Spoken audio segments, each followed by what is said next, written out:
Today is Pi Day, but not to be confused with Pi Day, which is in March, the mathematical pie. This is the pastry pie day, like apple pie, or cherry pie, or lemon meringue pie, or blueberry pie, or strawberry pie, or Dutch apple pie. So happy Pie Day. And it's 336 days till Christmas.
All right, this is a movie review for the film Roman Holiday, which came out in 1953, but they had a special theater release for its 70th anniversary, and I went and saw it at a theater not too far from here. I thought I'd give my thoughts.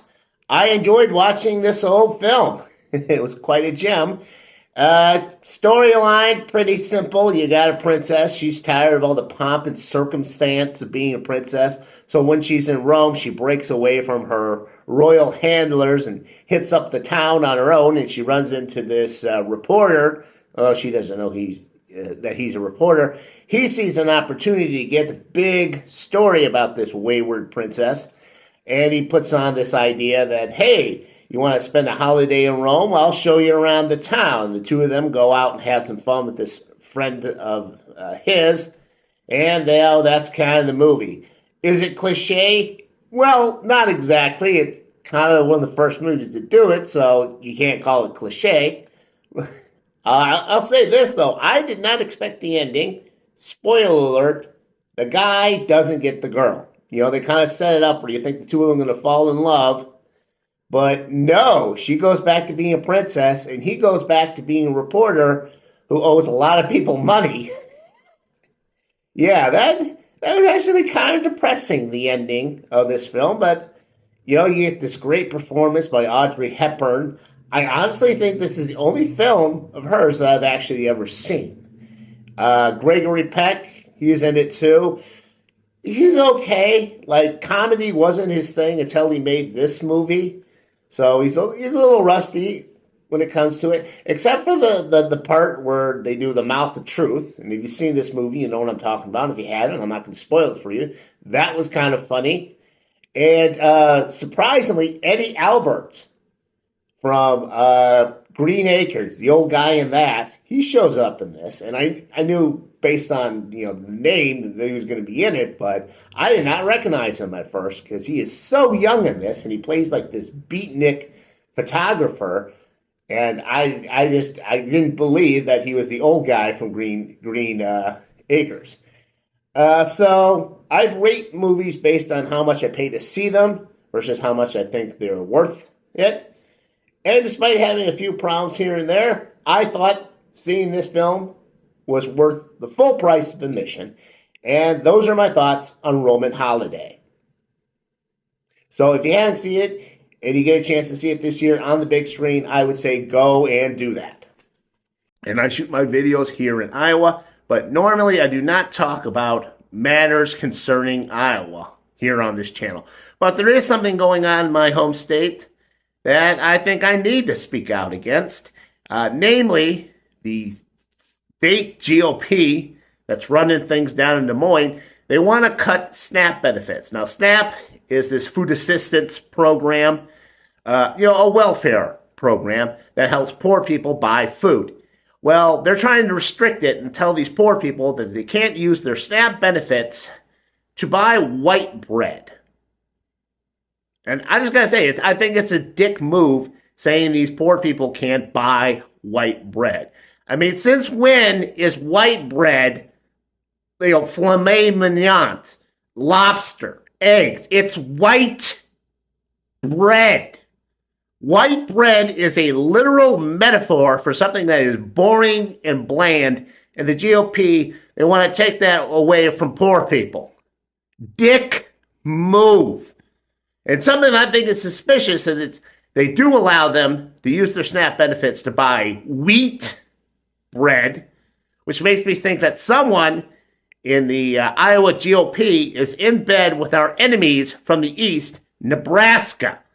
They can't use their SNAP benefits to buy white bread, but they can buy wheat, so wheat makes a profit. Like I said, I think it's suspicious. And all around, what a dick move. I know a lot of you are going to be in the comments defending the GOP, saying, why should I care? I've got a job. I can feed my family. Why should I care what happens to a bunch of freeloaders on welfare? Well, you seem to forget that this is the Biden economy. An old Sleepy Joe could probably crash it at any time. And then you'll find yourself out of a job, out of work, and looking for anyone who could help you. And you really want to go to a government program where the only thing they'll give you to feed your family is saltines and sardines?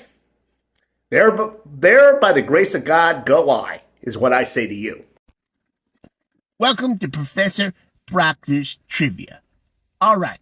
Keeping with definitions, this week's trivia question is, what do you call those little plastic corn holders? You know what I'm talking about. You're having corn on the cob, you don't want to touch it with your bare fingers because it's all steamy and hot.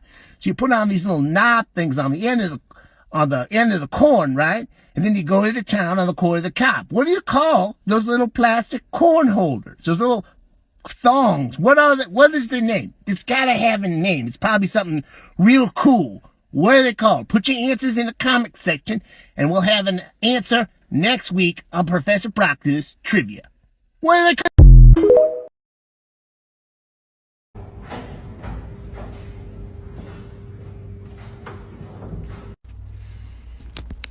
To hell with that shit. I'm taking the scales. Son of a bitch! All right, the answer is a nonagon. A shape with 9 sides is called a nonagon. All right, stay tuned for this week's trivia question.